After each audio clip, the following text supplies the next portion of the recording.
A9 ನ್ಯೂಸ್ಗೆ ಸ್ವಾಗತ. ನಾನು ರೇಣುಕಾ ಅನೂರೆ. ಸರ್ಕಾರಿ ಶಾಲೆಯ ಕಟ್ಟಡಕ್ಕೆ ಬೇಕಾಗಿದೆ ಸರ್ಕಾರದ ಕಾಯಕಲ್ಪ. ಕುಸಿದು ಬೀಳ್ತಾ ಇರುವ ಸರ್ಕಾರಿ ಶಾಲೆಯ ಮೇಲ್ಛಾವಣಿ.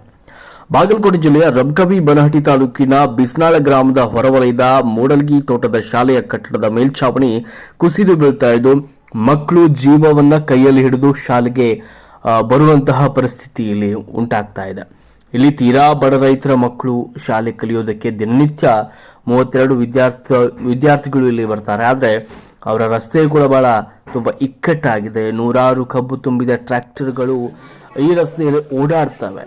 ಇನ್ನಾದರೂ ಸಂಬಂಧಪಟ್ಟ ಅಧಿಕಾರಿಗಳು ಈ ಶಾಲೆಯ ದುರಸ್ತಿ ಬಗ್ಗೆ ಆಸಕ್ತಿ ವಹಿಸಬೇಕು, ಜೊತೆಗೆ ಸಮಸ್ಯೆಯನ್ನ ಬಗೆಹರಿಸಬೇಕು. ವರದಿ ಶಿವಾನಂದ ಸಿದ್ದಿಗಿ, A9 ನ್ಯೂಸ್, ರಬಕವಿ ಬನಹಟ್ಟಿ. ಆಮೇಲೆ ಸರ್ ಪಂಚಾಯತಿಗಳು ಎಲ್ಲ ಕೊಟ್ಟಾರೆ ರಿಪೋರ್ಟ್, ಅಪ್ರೂವಲ್ ಆದಮೇಲೆ ಬಂದ್ ಮಾಡ್ತಾನೆ ಅಂತ ಹೇಳಿ ಅಂತಾರೆ. ಎಲ್ಲ ಬರ್ದು ಎಷ್ಟು ದಿನ ಆಯ್ತು ರೀ ಬಿದ್ದದು? ಬಿದ್ದು ಅಕ್ಟೋಬರ್ ರಜೆ ಒಳಗೆ ಅಕ್ಟೋಬರ್ ರಜೆ ಒಳಗೆ ಬಿದ್ದಿದ್ರಿ.